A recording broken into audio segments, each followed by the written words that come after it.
Welcome back नाजरीन। Break पर जाने से कबल हम बात कर रहे थे कि उमर अयूब ने जो है जुडिशल कमीशन की कमेटी के चेयरमैन की हैसियत से इस्तीफ़ा दे दिया और अपनी जगह बैरिस्टर गौहर को जो है वो नामजद करने की सिफारिश भी की है। इसके अलावा आज जो है शिबली फराज ने भी जुडिशल कमीशन से बतौर मेंबर जो है इस्तीफ़ा दे दिया।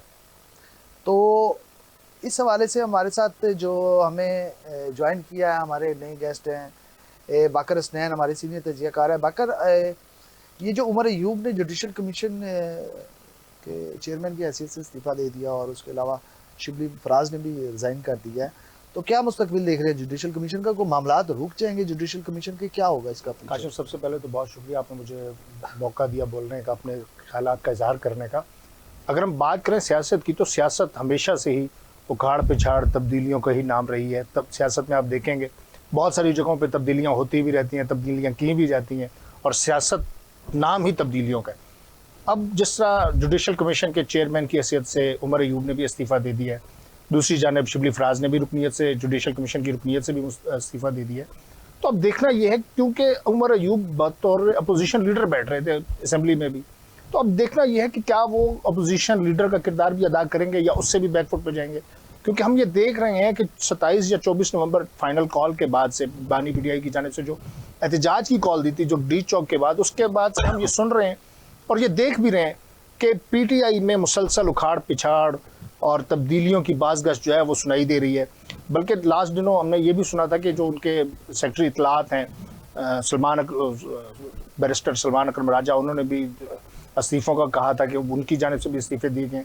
तो बहुत सारी चीज़ें अभी भी ऐसी हैं जो सियासत में आप कुछ कह नहीं सकते कि सियासत में क्या होगा कैसे होगा, क्योंकि सियासत में हमेशा तोड़ जोड़ कि इसी जुडिशल कमीशन के मामला जो रुकने जा रहे हैं उसी वाले से आज एक ऐसा तो नहीं कि बिलावल भुट्टो जरदारी और मौलाना फजलुर रहमान के दरमियान एक अहम मुलाकात हुई शायद, उसमें कि मौलाना के जरिए मैसेज भिजवाया जाए? देखिए, मैं मौलाना फजलुर रहमान के किरदार के हवाले से अगर हम बात करें तो मौलाना फजलुर रहमान, आपको याद होगा जब 26वीं आईनी तरमीम के हवाले से उन दिनों में भी मौलाना फजलुर रहमान की जो रिहाइशगाह है वो एक बड़ी सियासी बैठक बदलती जा रही थी। एक आता था, दूसरा चला जाता था। पहले की मौजूदगी में अगर मैं आ गया था तो मैं वापस चला गया था कि आप बैठे हुए हैं।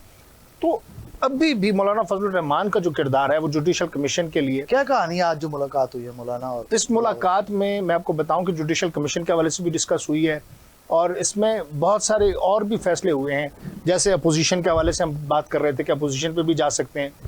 इख्तलाफात, आपके प्रोग्राम का नाम भी इख्तलाफ है, सियासत में भी इख्तलाफात होते हैं, पार्टियों में भी इख्तलाफ होते हैं। और अब ज़राए ये कह रहे हैं कि बिलावल भुट्टो जरदारी के जो हैं बतौर चेयरमैन पाकिस्तान पीपल्स पार्टी, उनका मुस्लिम लीग नून के साथ भी इख्तलाफात चल रहे हैं और वो उनके बहुत सारे इक़दामात से नाखुश हैं, जिसकी वजह से अब ये कहा जा रहा है कि मौलाना फजलुर रहमान जो हैं वो शायद बिलावल भुट्टो जरदारी को मिलाकर और अपोजिशन बेंच पर चल जाएँ, जिसकी वजह से हो सकता है आने वाले वक्तों में मुस्लिम लीग नून के लिए हुकूमत करना जो है वो शायद मुश्किल हो सकता है। बिल्कुल ठीक है, आपका पॉइंट ऑफ व्यू आ गया। हम शहजाद मिर्ज़ा साहब, आपकी सियासत पर बड़ी गहरी नज़र होती है। ये बिलावल भुट्टो और मौलाना फजलुर रहमान की आज जो मुलाकात हुई है, बाकर कह रहा है कि उसमें जो है शिबली फराज और उमर अयूब के रिज़ाइन के बाद जुडिशल कमीशन के मुस्तकबिल पे एक सवालिया निशान खड़ा हो गया। क्या उसमें ये चीज़ें डिस्कस हुई है और क्या सियासी मुस्तकबिल देख रहे हैं आप बिलावल भुट्टो जरदारी का? जी, मेरी मालूमात के मुताबिक जो मौलाना फजलुर रहमान और बिलावल भुट्टो की मुलाकात हुई है, आपको याद होगा कि 26वीं आईनी तरमीम जब मंजूर हुई थी तो उसमें मौलाना फजलुर रहमान ने अपने कुछ तहफ़्फ़ुज़ात का इज़हार किया था। वो जो तहफ़्फ़ुज़ात थे उसमें जो शरीयत के हवाले से उन्होंने बात की थी और दीनी मदारस की रजिस्ट्रेशन के हवाले से बात की थी, जिस पर हुकूमत ने मौलाना फजलुर रहमान को यकीन दिलाया था कि 26वीं आईनी तरीन की ज़ैली शिकों में आपकी जो तहफ़्फ़ुज़ात हैं या जो आपकी चीज़ें हैं वो हम शामिल करेंगे, और गवर्नमेंट ने शामिल की।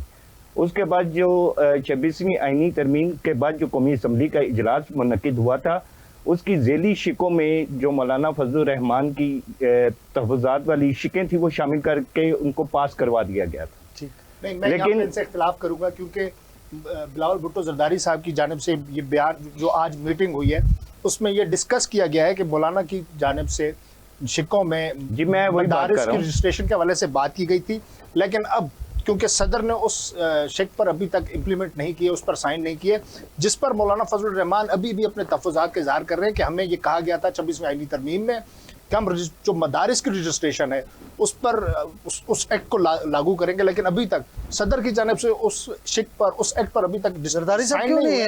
जरदारी साहब क्यों तात्तुल का शिकार है? ये मैं वही बात कर रहा हूँ। बाकर साहब को शायद अभी याद आया होगा कि ये बाकी चीज़ें भी उसमें डिस्कस हुई हैं। तो मैं उसी तरफ आ रहा था कि जो ये बिल जिस वक्त मंजूर हुआ है उसकी मंजूरी के बाद ये सदर पाकिस्तान के पास ही जाता है साइन होने के लिए, दस्तखत करने के लिए, तब जाकर जो भी आइन होता है या बिल होता है वो कानून की शक्ल इख्तियार करता है। और जो मौलाना फजलुर रहमान के मदारस के रजिस्ट्रेशन वाले मामले थे वो मिर्जा साहब उन्हीं तहफ़्फ़ुज़ात पर आज मैं वही बात, अगर आप मुझे बात करने देंगे तो मैं बात करूंगा। जो है इनके पीपल्स पार्टी के वो जी, अब अगर आप अपनी बारी पे बोलें तो ज्यादा मुनासिब होगा। ठीक है शहजाद साहब, आप कंटिन्यू। मैं ये कह रहा था कि उसके ऊपर दस्तखत नहीं किए थे आसिफ अली जरदारी ने, तो जो दूसरी चीज़ है उसके ऊपर उन्होंने तहफ़्फ़ुज़ जाहिर किया था। और इसमें यह भी अंदेशा था कि मौलाना फजलुर रहमान के जो कुछ अपने पार्टी के लोग थे उन्होंने बाकायदा इस चीज़ का जो शिकायत थी वो गुज़श्ता 2-3 रोज़ कबल आसिफ बिलावल भुट्टो के चैम्बर में पार्लियामेंट हाउस में ये मुलाकात करके अपनी शिकायत दर्ज करवाई थी। उस अंदेशे को दूर करने के लिए उन्होंने जो है मौलाना फजलुर रहमान से बात की और उसमें उन्होंने बताया था कि चूँकि गुज़श्ता दिनों आसिफ अली जरदारी मुल्क से बाहर थे और उनका पाँव फ्रैक्चर हुआ था, उस वजह से काफ़ी सारी चीज़ें पेंडिंग थी, मगर उन्होंने उनको इस चीज़ के ऊपर यकीन दहानी कराई है कि हम आपका ये जो बिल है उनकी अदम मौजूदगी में चेयरमैन सेनेट सदर का ओहदा रखते हैं और उनके अपने ही चेयरमैन सेनेट है, वो भी तो साइन कर सकते हैं। यही चीजों को क्लियर कर सकते दोनों पार्टियों के जो वो क्यों इसमें ताखीर की वजह नहीं समझ आ रही।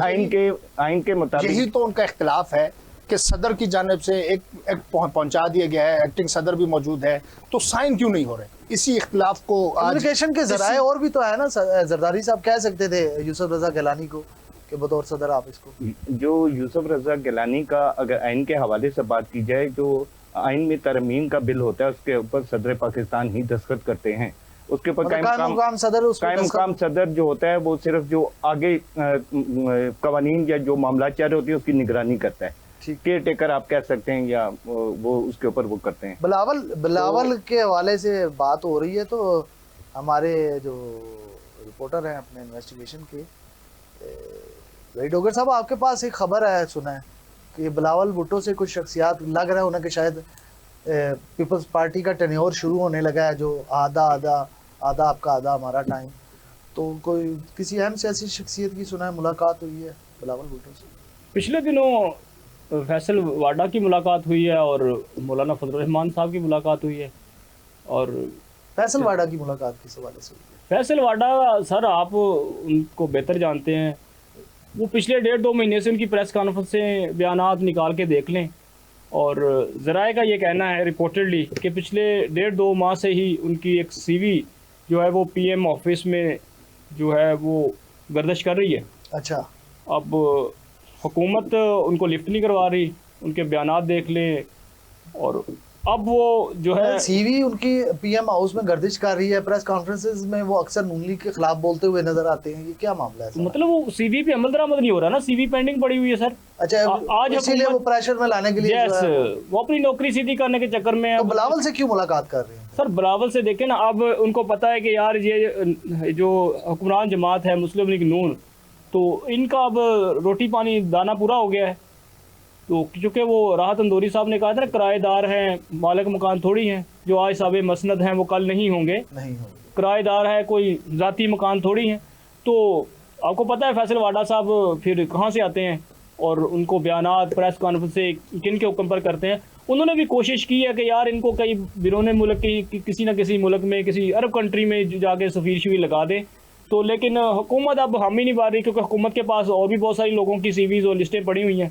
अगर हुकूमत फैसल वाडा, चूँकि इनका ताल्लुक जो था PTI से था, अब अगर हुकूमत अकामोडेट करती है जो मफरूर हैं PTI के अरकान जैसे फैसल वाडा है, तो जो हुकूमत के अपने लोग हैं जिन्होंने कुर्बानियाँ दी हैं हुकूमत के नज़दीक, तो फिर उनके गिले शिकवे भी है, पार्टी के अंदर एक लड़ाई शुरू हो जाती है। अब जो बिलावल भुट्टो जरदारी से फैसल वाडा की मुलाकात हुई है, तो वो अब कोशिश कर रहे हैं, ज़राए का ये कहना है कि बेहतर है कि आप कोशिश करेंगे कि फैसल वाडा साहब का मौक़िफ़ सामने आ जाए CV के हवाले से भी, और जो उनकी बिलावल भुट्टो से मुलाकात हुई है, वो पीपल पार्टी की तरफ उनका झुकाव है।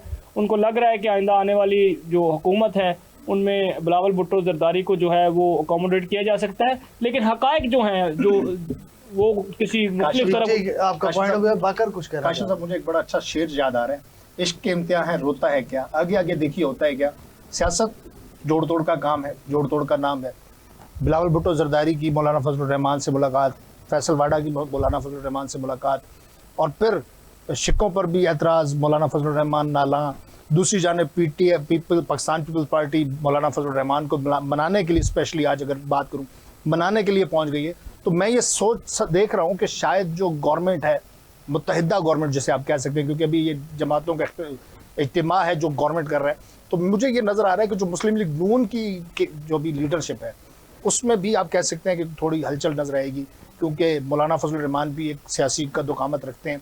दूसरी जानब पीपल्स पार्टी भी पाकिस्तान की बड़ी सियासी जमात है, और जिस तरह आपने भी कहा कि नून लीग का टर्नओवर भी ख़त्म हो रहा है या जो भी मामला हैं, तो अब मुझे ये नज़र आ रहा है कि मौलाना फजलुर रहमान और पीपल्स पार्टी मिलकर हुकूमत बनाने जा रहे हैं। यासिर मिर्जा साहब, आपसे मैं आपकी तरह आऊँगा, जब ये हुकूमत साजी का हो रहा था मामला, तो मुझे याद है आसिफ अली जरदारी जब प्रेस कॉन्फ्रेंस करके उठे, ये सारे रहनुमा F8 से, जरदारी हाउस से, बिलावल हाउस से, तो आपने एक आखिरी सवाल किया था जरदारी साहब से, वो ऑफ द कैमरा आपने किया था, मुझे याद आ गया वो सवाल, कि क्या केक आधा आधा बटेगा?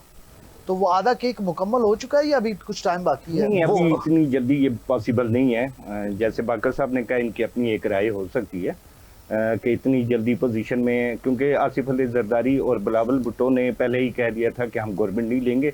आप उनकी अगर गवर्नमेंट लेने का उनका कोई होता तो वो अभी तक वफाक में भी बहुत सारी सीटें जो हैं वो डिमांड कर चुके होते। तो अभी ऐसी सिचुएशन अभी ऐसी नहीं आई। हाँ, कुछ मामलात पे ऐसा ज़रूर हुआ है कि बिलावल भुट्टो जरदारी जो हैं वो PM शहबाज शरीफ से नाराज़ थे, मगर वो भी जो है इख्तलाफ उनका ख़त्म हो गया। बाकी चूंकि देखें पीपल्स पार्टी अपनी मौलाना साहब से इसलिए तो नहीं मिल रहे कि आइंदा बस अब नहीं, इस तरह मेरे मालूमात के मुताबिक ऐसा नहीं है। आपकी बिल्कुल ठीक है, क्योंकि 2.5 साल टाइम पूरा हो गया है, 2.5 तकरीबन होने वाला है। 2.5 साल हुकूमत मुस्लिम लीग नून ने करना थी और फिर पीपल्स पार्टी ने, और इन्हीं शराइत की बुनियाद पर आपको याद होगा कि उन्होंने कहा था कि हम वफाक में कोई भी जो मिनिस्ट्री है वो नहीं लेंगे, गवर्नर्स हमारे होंगे, 2.5 साल आप हुकूमत करेंगे, 2.5 साल हम करेंगे। अब वो टाइम पीरियड खत्म हो गया है, शहबाज शरीफ साहब के जाने की बारी आ गई है। आपका पॉइंट ऑफ व्यू आ गया, वन लाइनर हम जाएंगे, हमारा टाइम शॉर्ट है। तो बाकर साहब आपसे पूछूंगा कि हुकूमत का सरबराह बदलने जा रहा है? जी, जो हालात बनते जा रहे हैं, अपोजिशन भी छोड़कर जा रही है, मौलाना फजलुर रहमान और पीपल्स पार्टी की भी मुलाकात हो रही है, तो मैं ये समझ रहा हूँ कि शायद जो है हुकूमत बदलने का इम्कान बढ़ता है। डॉक्टर साहब, हुकूमत का बोरिया बिस्तरा गोल हो चुका है सर। मिर्जा साहब, सर ऐसा कुछ भी नहीं, बज़ाहिर आपको सिर्फ मफरूज़े हैं, ये गवर्नमेंट चलेगी पूरे 5 साल करेगी जी। पीपल्स पार्टी को हिस्सा नहीं मिलेगा? नहीं, हिस्से की बात नहीं है, पीपल्स पार्टी के हिस्से ना उन्होंने डिमांड किया, ये कोalition गवर्नमेंट चलेगी जी। बहुत शुक्रिया हमारे पैनल का, आपने बहुत अच्छी इन्फॉर्मेशन जो है पास ऑन की, हम आपके बहुत शुक्रगुजार हैं। हमारे नाजरीन के लिए, नाजरीन, मिस इन्फॉर्मेशन और गुमराह कुन बयानियाँ बनाने वालों के खिलाफ जो है घेरा तो तंग कर लिया गया और फेक न्यूज़ के हवाले से जो है वो बिल लाया जा रहा है। इसके अलावा बेहतर माशी इशारियों की तरफ जो है वो नज़र आ रहा है, बेहतर माशी इशारिये नज़र आ रहे हैं, और उन बेहतर माशी इशारियों के दौरान, इसके दरमियान जो है मौलाना फजलुर रहमान से बिलावल भुट्टो जरदारी की मुलाकात और जुडिशल कमीशन से तहरीक इंसाफ के अरकान के इस्तीफ़े, और उस हवाले से शायद मुलाकात, या जो वक्त पूरा हो चुका मुस्लिम लीग नून का, शायद हुकूमत ऊपर से तब्दीली की तरफ जा रही है, शायद पीपल्स पार्टी का टाइम शुरू होने वाला है, इस हवाले से भी शायद बाज़ सुनाई दे रही है। आइंदा प्रोग्रामों में भी हम इस हवाले से डिस्कस करेंगे, लेकिन अब तक के लिए हमें यहाँ पे ही इजाज़त दीजिए। दोबारा आपसे मुलाकात होगी। बहुत शुक्रिया।